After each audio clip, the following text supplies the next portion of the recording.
देख रहे हैं आपका अपना न्यूज़ 24। आप हमारी पहचान।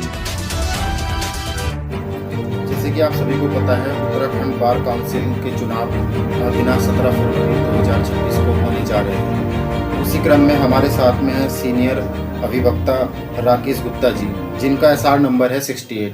तो जानना चाहेंगे चुनाव जो मतदाता हैं उनके लिए क्या प्रोटोकॉल है और क्या चीज़ें फॉलो करनी है। तो नमस्कार सर।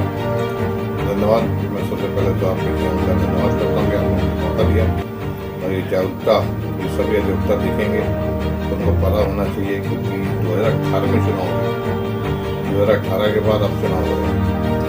इसमें नया वोटर बहुत आया, कई अधिवक्ता मतलब आधे से ज़्यादा अधिवक्ता उस समय ऐसे हैं जो पहली बार वोट डालेंगे, क्योंकि अब लॉ कॉलेज ज़्यादा खुल गए हैं, फीस कम हो गई है, कईयों ने यहाँ पे रजिस्ट्रेशन कराया है। नए अधिवक्ता के लिए ये बताना जरूरी है कि 2018 में हमारे सामने नियम आते 5 वोट देने जरूरी है।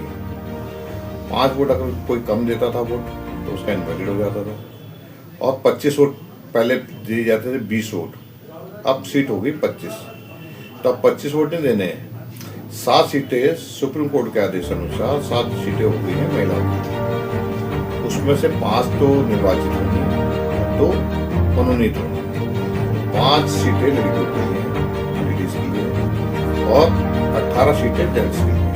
लेकिन बैलेट एक ही है, ये ध्यान रखने वाली बात है, बैलेट एक है। अगर किसी महिला को आप फर्स्ट प्रेफरेंस देंगे तो पुरुष को फर्स्ट प्रेफरेंस नहीं दे पाएंगे, अगर पुरुष को आप फर्स्ट प्रेफरेंस देंगे तो महिला को फर्स्ट प्रेफरेंस नहीं दे पाएंगे। ये ध्यान रखना है। आपका क्रम अनुसार जो है 1, 2, 3, 4, 5, 6 आप 23 वोट तक दे सकते हैं, और मिनिमम 5 वोट देने हैं। ये वोट देने अनिवार्य हैं, तभी आपका बैलेट पढ़ा जाएगा, सुरक्षित रहेगा, नहीं तो इनवैलिड हो जाएगा। दूसरी चीज़ मैं ये बताता हूँ आपको कि जब इलेक्शन 17 तारीख का है, 5 बजे से शुरू है, 10 बजे से 5 बजे तक का इलेक्शन है, समय कम रहेगा, भीड़ बहुत ज़्यादा रहेगी। इसलिए हम कोशिश करेंगे कि ज़्यादा से ज़्यादा बूथ बन जाए, आसानी रहे, महिलाओं की अलग लाइन हो जाए, अलग लाइन हो जाए, ये हम लोग प्रयास करेंगे।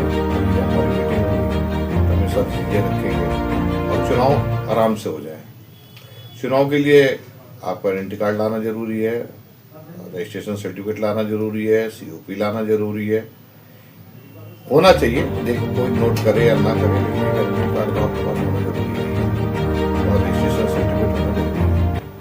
ये होने इसलिए आवश्यक है क्योंकि कई बार ऐसा होता है कि अब हमारी स्ट्रेंथ होगी बहुत ज़्यादा की वजह से कोई आदमी पहचानता है ये वकील है या नहीं है, या वकालत कोई कम करता है, लेकिन वोटर है तो वोटर का उसका अधिकार नहीं छीना जा सकता। जो वोटर लिस्ट में है वो लोग हैं, अपना वोट दें और तरीके से वोट हो जाएगा, अच्छी तरह वोट हो जाएगा, अगर आप सब अधिवक्ता आपस में से। और साथ ही साथ सर से जानना चाहेंगे, सभी उम्मीदवार जैसे कि खड़े हुए हैं, उसमें अगर जनता आपको सपोर्ट करती है तो आप किन मुद्दों पर, बिंदुओं पर आप ध्यान देना चाहेंगे, क्या कार्य आपके रहेंगे? मैं बताता हूँ कि मैं पहली बार 2018 में चुनाव लड़ा, पहली बार, और पहली बार मुझे बहुत प्यार मिला और मैं बहुत अच्छा, मैं 7वें नंबर में जीत गया था। अब उसके बाद जब जनता का प्रेम मिलता है तो आदमी काम भी खूब करता है। मैंने बहुत काम किया, मैंने लोगों को इतनी सुविधा दी कि उनके पेपर्स में यहीं से ले जाता था, उनका रजिस्ट्रेशन करा के मैंने यहीं पे उनको ला के दिए हैं। इस चीज़ को मेरे कई जो चुनाव लड़ने वाले हैं उस चीज़ को गलत भी लेते हैं, लेकिन मैं इसे बहुत सही लेता हूँ, क्योंकि मेरे को अगर लगा मैं सेवक हूँ, मैं अधिवक्ताओं का सेवक हूँ, तो इसलिए मैं सेवक की तरह काम कर रहा हूँ और ये काम करते रहूँगा। आप लोग के अधिवक्ताओं के प्यार और आशीर्वाद से मैं चेयरमैन भी बना। चेयरमैन में मैंने, जब मैं गया था चेयरमैन बन के, तो मैंने देखा तो हमारे यहाँ फाइल रखने की जगह नहीं थी, बार काउंसिल में फाइलें नीचे पड़ी हुई थी, रैक्स बनाए। और आप लोगों को इस बात जान के खुशी होगी कि ये पंजीकरण कार्यालय मैंने जो है अपने जहाँ बार काउंसिल का ऑफिस है उसके से बगल लगते ही एक कार्यालय बना दिया, एक कमरा बनाया जहाँ पे पंजीकरण का कार्यालय होगा, जहाँ पे हमारा रजिस्ट्रेशन हुआ करेंगे। ये करना बहुत जरूरी था। ऊपर सब जो हमारा मेन हॉल था वो खराब पड़ा था, क्योंकि नए लोग आने हैं, 25 लोग आने हैं, तो हमें पहले बैठने की व्यवस्था भी करनी है, क्योंकि अब पुराने लोगों की बन जाती है, दायित्व बन जाता है, वो भी बनता है कि हम लोग नए वालों के लिए कोई अच्छा काम कर लेते हैं। काम किया हमने, पहले हमारे इस्टेब्लिशमेंट फंड में डेथ के बाद जो है 1.5 लाख रुपए मिलता था। हमने उसे 3 लाख रुपए कराया कि अब डेथ के बाद जो है हम 3 लाख रुपए देते हैं। जो न्यासी समिति में जो पैसा जमा होता है, जिसमें जिसकी अधिवक्ता के जो मेंबर होते हैं उनके अगर 25 साल पूरे हो जाते हैं तो उन्हें 1.5 लाख रुपए मिलता है। वो कई दिनों से पेंडिंग, जैसे मैं चेयरमैन बना मैंने कम से कम 150 लोगों के वो फाइलें मैंने पास की, उनको वहाँ पैसा पहुँचाया। मेरी सबसे बड़ी प्राथमिकता ये रहती है कि मैं डेथ क्लेम बहुत जल्दी करवाता हूँ और पंजीकरण बहुत जल्दी करवाता हूँ कि किसी आदमी को रजिस्ट्रेशन में दिक्कत ना हो, क्योंकि सबको कोई कंपटीशन देने वाला बच्चा होता है, कोई किसको EIB देना होता है, कुछ होता है। तो इसलिए हम जो भी काम होते हैं तो वो बेहतर होके हम लोग सीख कराने की कोशिश करते हैं। कहते हैं लोग कि ऐसा होता है, मैं आप लोग को बताता हूँ, कई बार एक भ्रम की स्थिति फैलाई जाती है कि ये लोग बार काउंसिल वाले DATA प्रिस्क्राइब्ड होता है हमेशा रूल्स में है कि आदमी अगर इतने किलोमीटर जाएगा तो उसे कितना पैसा मिलेगा। जो अधिवक्ता और जो मेंबर हमारे किसी समिति में रहते हैं और वो काम करते हैं, हमने ये प्रोग्राम बनाया, अगर कोई DC सुनने जा रहा है तो पंजीकरण करके भी आ रहा है। कई मेरे ऐसे हमारे मेंबर हैं साथी, उनसे हमने रिक्वेस्ट की तो वो जाते थे, अगर एक काम DC सुनने भी जा रहे हैं तो पंजीकरण भी वो करके आए, इस्टेब्लिशमेंट का भी काम करके आए। इन्होंने 1-2 और मीटिंग भी की, मतलब एक टूर में 3 या 4 काम कर रहे हैं केवल अधिवक्ता को पैसा बचाने के लिए। तो सभी ने मदद की है इस चीज़ में।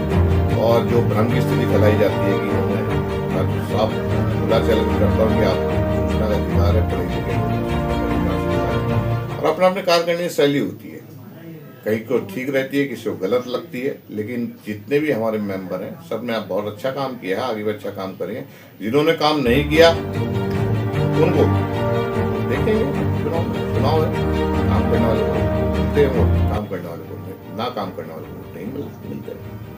तो आज जब मुझे कहा जाता है कि भाई राकेश गुप्ता जी पहले नंबर पे जीत जाएंगे, तो ये मेरा काम बोलता है, मैं नहीं बोलता, मेरा काम बोलता है। और अभी भी मैं इस चीज़ का कोई भी स्वाभिमान से नहीं कहता हूँ, लेकिन मैं अपने काम को जब स्वाभिमान से करता हूँ। मेरे साथ नया बच्चा बहुत जुड़ा हुआ है, मेरे साथ पुराने लोग जुड़े हुए हैं, मैं सबकी इज्जत करता हूँ, सभी के साथ मैं खड़ा रहता हूँ, सबके दुख सुख में रहता हूँ। इसलिए मुझे पता है कि मैं जीतूंगा और अच्छे मार्जिन से जीतूंगा। ये मेरा एक विश्वास है, क्योंकि मेरे आम अधिवक्ता मेरे साथ हैं। धन्यवाद। बहुत बहुत धन्यवाद सर।